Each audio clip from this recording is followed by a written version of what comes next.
everyone, welcome to today's Legal 101. I hope you had a good time during the Easter holiday. I did as well. And today's Legal 101, being a Wednesday, is on family and succession law.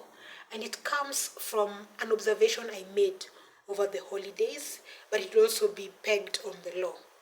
Now, I have realized that more and more people who are not of our generation, or Gen Z, or even millennials, are now open to seeing therapists. It is because there's a recognition that certain careers expose people to certain lifestyles or certain experiences that they cannot deal with by themselves without the help of a counselor, therapist, etc. Now, in the same breath, more and more people who are in the 60s, 70s, 80s are embracing writing of a will.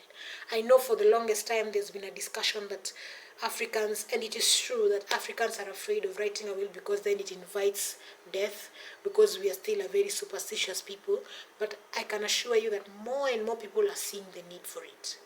You don't want to work all your life and amass wealth only for people to fight for it upon your demise. If you're a man, maybe your wife. If you're a woman, maybe your husband. If you don't have spouses, or even if you do, then the family of your spouses come in and want to take away that which you have built for so many years, leaving your actual beneficiaries destitute. So I see why more and more people are gravitating towards it.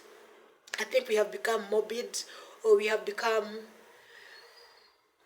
more realistic, but to me it is a good thing to be aware that death is among us, not to bring it to your doorstep, God forbid. Okay, so but basically the purpose of today's Legal 101 was to tell you this, that perhaps when you go home for these holidays, if you go home, or if you have the privilege of seeing your parents very often, perhaps just mention it to them. You might not know, maybe they are considering it. Mention it to them. Do a little bit of research about wills. Ask them if it's something they would be willing to go into. Ask them to see an advocate to advise them further. See their reaction, because I think sometimes we just assume parents are not willing to do certain things. But I find that they are more and more acceptable to things the older they get. The more they trust us, the more they see the responsibilities we've been able to shoulder. The more they realize there's just need for order in life, mambo ya kelele kelele people are getting out of. And people are declaring their stepchildren. We have a president in, is it Senegal, who has the new president, who has 2 wives. People are no longer killing side chicks, bombastic side eye.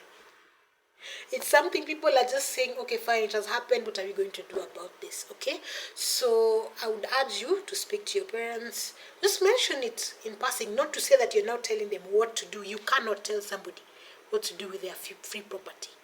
Okay, and in their lifetime, you cannot coerce them into writing a will in a certain way.